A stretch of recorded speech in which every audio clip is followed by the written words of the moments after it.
उडेरोलाल सावणी वारी बरसात उडेरोलाल विलेज ऐं उनजे आसपास वारनि इलाक़नि में तबाही मचाए छॾी। बरसात सबबि घटियूं ऐं रोड पाणी सां भरिजी विया।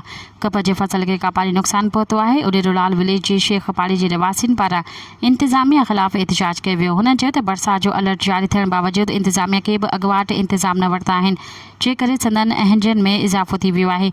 पाणी निकाल करण वारो डिस्पोज़ेबल ख़राबु हुजण सबबि उडेरोलाल विलेज जे रहिवासियुनि शहज़ाद शेख, सिंगार शेख, रोशन सोलंकी, ओला मुस्तफ़ा सोलंकी, मोहर सोलंकी ऐं ॿियनि एहतिजाज कंदे चयो त अॻुवाट बरसात अलर्ट जारी थियण बावजूदि इंतिज़ामिया को बि तहरुक न वरितो, जंहिं सबबि सोलंकी पाड़ो बरसात जे पाणीअ हेठि अची वियो आहे, जे करे रहिवासियुनि खे काफ़ी नुक़सान थियो आहे। बरसात सबबि कप ऐं बसर जे फसल खे कापारी नुक़सान पहुतो आहे, जंहिं करे आबादगारनि जा ॿई हथ मथे थी अची विया आहिनि। जॾहिं त बरसात सबबि टाउन कमेटी उडेरोलाल जो मोहरम खोसो, अला बख्श चौक, मकरानी पाड़ो, अब्दुल हकीम छुट्टो ऐं ॿिया इलाइक़ा पाणी हेठि अची विया आहिनि।